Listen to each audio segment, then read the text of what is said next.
안녕하세요. 오늘은 코닝이라는 기업에 대해 한번 제대로 파헤쳐보려고 합니다. 투자자라면 과연 이 기업을 어떻게 봐야 할까요? 우리가 매일 쓰는 스마트폰, 그 안에 숨겨진 기술의 핵심, 바로 이 코닝에 대한 이야기 지금부터 시작합니다.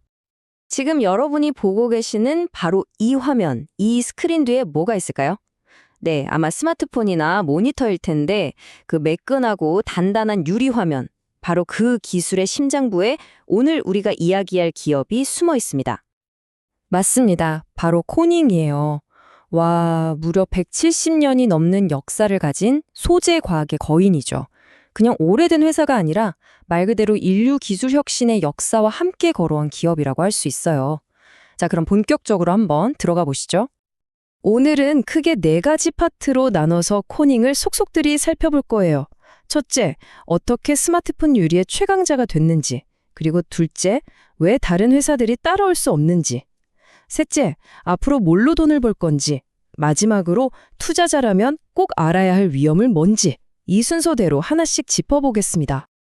자, 그럼 첫 번째 이야기부터 시작해 볼까요? 코닝이 어떻게 스마트폰 유리의 제왕이 될 수 있었는지 그 뿌리부터 한번 살펴보겠습니다. 이 타임라인 한번 보세요. 정말 대단하지 않나요? 코닝의 역사가 그냥 기술의 역사 그 자체예요. 에디슨이 전구를 발명했을 때 그 유리를 만들었고, 우리가 지금 쓰는 인터넷, 그 시작을 알린 광섬유도 코닝이 발명했죠. 그리고 2007년 스티브 잡스가 첫 아이폰을 들고 나왔을 때 그 화면에 쓰인 게 바로 코닝의 고릴라 글래스였습니다. 항상 역사의 변곡점마다 코닝이 있었다는 거죠. 근데 코닝 하면 다들 고릴라 글래스만 떠올리시잖아요. 사실 그게 전부가 아닙니다. 이 차트를 보시면 물론 디스플레이 기술이 제일 큰 부분을 차지하긴 하지만 그것 말고도 동보는 구석이 아주 많아요. 5G나 데이터 센터에 꼭 필요한 광통신 사업도 있고요. 심지어 자동차 배기가스를 줄이는 환경기술, 또 생명과학 분야까지 굉장히 다각화된 사업 구조를 가지고 있는 거죠. 자, 그럼 이제부터가 진짜 중요합니다. 투자자의 관점에서 봤을 때 코닝이 가진 가장 강력한 무기는 과연 뭘까요? 다른 기업들이 절대 넘볼 수 없는 그들만의 성, 바로 기술 해자에 대해서 이야기해 보겠습니다. 바로 이겁니다. 퓨전 공법. 이름만 들어서는 감이 잘 안 오시죠? 쉽게 말해서 녹인 유리를 공중에 띄워서 만드는 거예요. 상상이 되세요? 그러니까 양쪽에서 용암 같은 유리물을 폭포수처럼 쏟아내면 그게 공중에서 만나 하나로 합쳐지면서 얇은 유리판이 되는 거죠. 이렇게 만드니까 표면에 먼지 하나, 흠집 하나 없이 완벽하게 깨끗하고 두께도 기가 막히게 균일한 유리가 나오는 겁니다. 이게 수십 년 동안 쌓아온 노하우와 천문학적인 돈이 들어간 기술이라 다른 회사들은 그냥 흉내조차 낼 수가 없는 거예요. 이게 바로 코닝의 진짜 해자입니다. 그리고 이 막강한 기술 해자를 더 단단하게 만드는 존재가 있죠. 바로 애플입니다. 이 둘의 관계는 정말 특별해요. 코닝은 애플에 고릴라 글래스를 공급하고 애플은 코닝의 가장 큰 손님이죠. 근데 이게 그냥 갑을 관계가 아니에요. 애플이 코닝한테 앞으로 개발할 건 미리 땡겨서 투자할게. 대신 제일 좋은 건 우리한테 먼저 줘. 하면서 엄청난 돈을 미리 쏴줍니다. 코닝은 그 돈으로 안정적으로 연구 개발하고 애플은 최첨단 기술을 독점하고 정말 완벽한 윈윈 공생관계라고 할 수 있죠. 자, 이렇게 탄탄한 기술력과 든든한 파트너까지 있는데 그럼 이걸로 미래에는 또 어떻게 돈을 벌까요? 코닝의 다음 성장 엔진은 어디서 나오는지 한번 들여다보겠습니다. 코닝의 미래는 지금 가장 핫한 세 가지 키워드와 딱 맞물려 돌아갑니다. 첫 번째는 뭐니 해도 AI죠. AI 데이터 센터가 늘어나면 그 안에서 데이터를 실어나를 도로, 즉 광섬유가 어마어마하게 필요해져요. 두 번째는 자동차입니다. 요즘 차들 보세요. 완전 달리는 스마트폰이잖아요. 대시보드를 꽉 채우는 디스플레이에 들어가는 특수 유리가 필요하죠. 그리고 마지막, 폴더블 폰처럼 접고 구부리는 차세대 디스플레이. 여기에 들어가는 초박형 유리, UTG 같은 신소재 기술 역시 코닝이 주도하고 있습니다. 그러니까 핵심은 이거예요. 코닝은 그냥 부품을 납품하는 회사가 아니라는 점, 세상에 코닝만 만들 수 있는 소재를 공급하기 때문에 가격을 정할 때 목소리를 낼 수 있다는 겁니다. 이걸 가격 결정력이라고 하죠.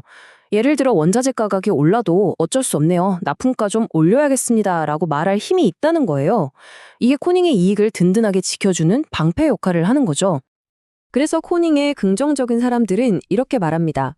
코닝에 투자하는 건 디지털 시대의 가장 핵심적인, 절대 대체할 수 없는 소재 기술 그 자체에 투자하는 것이다 라고요. 바로 이 점이 코닝 투자의 가장 큰 매력 포인트라고 할 수 있겠습니다. 자, 지금까지는 좋은 이야기만 했죠? 하지만 동전에는 양면이 있는 법. 투자의 세계에서 장밋빛 미래만 있는 곳은 없습니다. 이제부터는 좀 더 냉정하게 투자자라면 반드시 알아야 할 코닝의 리스크, 즉 약점은 무엇인지 한번 짚어보겠습니다. 이 차트를 다시 한번 보시죠. 코닝의 매출에서 가장 큰 덩치를 차지하는 게 뭐라고 했죠?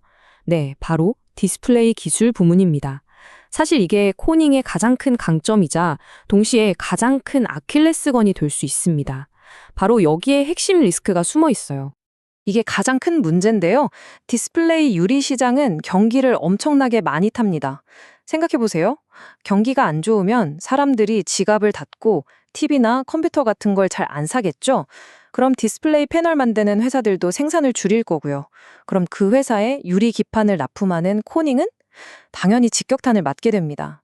이런 경기 순환성이 코닝이 가진 가장 큰 구조적인 위험이라고 할 수 있습니다. 리스크는 이게 다가 아닙니다. 몇 가지 더 짚어볼게요. 첫째, 고릴라 글래스 같은 특수 소재 사업은 애플, 특히 아이폰 판매량에 너무 많이 의존하고 있어요. 아이폰이 안 팔리면 같이 힘들어지는 거죠.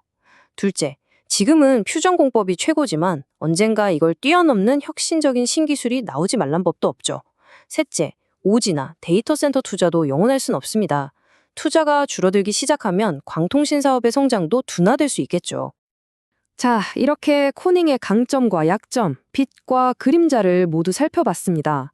정말 매력적인 기술 기업인데 또 무시 못할 위험도 분명히 있죠. 그럼 투자자인 우리는 이 둘 사이에서 어떤 결론을 내려야 할까요? 이 표가 오늘 이야기한 내용을 딱 정리해줍니다. 왼쪽을 보세요. 아무도 따라올 수 없는 기술 해자, 애플과의 끈끈한 파트너십, AI와 5G라는 확실한 성장 동력. 정말 매력적이죠? 하지만 오른쪽을 보면 경기를 너무 많이 탄다는 점, 특정 고객에 대한 의존도, 그리고 언제 닥칠지 모르는 기술 변화의 위험까지. 투자 결정은 바로 이 양쪽의 무게를 저울질하는 과정이라고 할 수 있습니다. 결국 마지막 질문은 이것 하나로 귀결됩니다. 코닝은 다가오는 AI와 미래차 시대의 심장과 같은 필수 불가결한 부품이 될 것인가? 아니면 거대한 경제 사이클의 파도 앞에서 속수무책으로 흔들리는 배에 머무를 것인가? 오늘 제가 전해드린 정보들을 바탕으로 여러분 스스로 이 질문에 대한 답을 찾아보시길 바랍니다.